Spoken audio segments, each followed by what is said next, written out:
Le château de Versailles évoque bien sûr pour nous le roi Soleil ou les derniers jours de Louis XVI. Mais il ne faut pas oublier que Louis-Philippe, qui voulait réconcilier la monarchie avec le peuple, avait pris la décision de transformer l'ancienne résidence royale en un musée dédié à l'histoire de France, musée inauguré en 1837. Et c'est justement ce que rappelle l'exposition Louis-Philippe et Versailles, quand le château est devenu un lieu de culture pour tous, par Marion Banchet.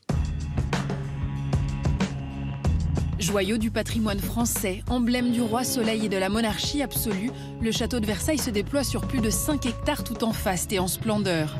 Un lieu mythique, façonné par les souverains qui le gouvernèrent.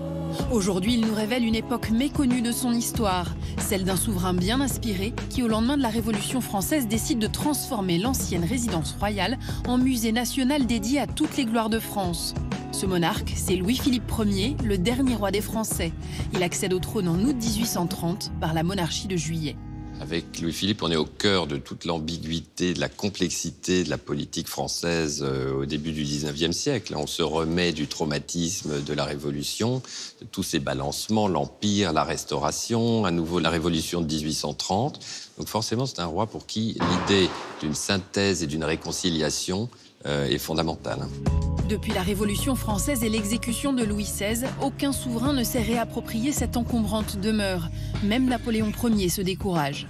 Versailles, après la Révolution française, était un petit peu tombé, non pas dans l'oubli, mais dans une espèce d'entre-deux, où on ne l'avait pas démoli, où on avait vendu les collections, où les lieux s'étaient détériorés. Et donc, lorsque Louis-Philippe arrive, il y a beaucoup de choses à faire à Versailles. Dès sa prise de pouvoir, Louis-Philippe Ier décide de faire de Versailles un gigantesque musée, ouvert à tous, retraçant les événements qui ont marqué la France. Il espère ainsi réconcilier les Français et inscrire son règne dans l'histoire nationale. Il incarne en fait ce moment où on a besoin d'histoire, on a besoin de raconter les choses, de se poser, peut-être de prendre un peu de distance. Et c'est étonnant de voir comment il arrive à combiner dans son parcours, depuis le Moyen-Âge jusqu'à la Révolution, l'Empire, sa propre révolution, son propre règne, ses campagnes coloniales en Afrique, donc jusqu'à l'actualité brûlante, on raconte tout. Tout devient une sorte de grand livre d'images. Et finalement, ce musée, c'est quand même son musée personnel. Il met Versailles à disposition des Français, du public, et en même temps, il règne sur Versailles. Il ordonne la déconstruction de nombreux appartements de courtisans désertés depuis la Révolution pour construire à la place de gigantesques galeries. Un immense chantier qu'il finance en partie de sa poche et suit de très près. Il est bouclé en 7 ans à peine. On inaugure en 1837. Alors qu'il arrive au pouvoir en 1830, donc c'est en quelques années qu'on fabrique ce monstre. Ce qu'on voit dans les salles d'Afrique, par exemple, qui est la partie la plus récente, ça a été peint par Horace Vernet. Vous voyez, ces kilomètres, pas tout à fait, mais enfin, ces gigantesques toiles sont peintes dans la foulée des événements, dans l'urgence, en fait. Et Louis-Philippe commande des centaines et des milliers de tableaux qui vont raconter l'histoire de France. Il fait travailler son architecte sur un redécoupage complet du château. Donc c'est un chantier pharaonique, vraiment, et mené tambour battant. Sur ces toiles figurent les temps forts des croisades, de l'Empire ou encore de la conquête de l'Afrique du Nord dans des galeries éponymes. De grandes fresques à mi-chemin entre néoclassicisme et romantisme. Au total, il rassemble plus de 6000 peintures et 3000 sculptures.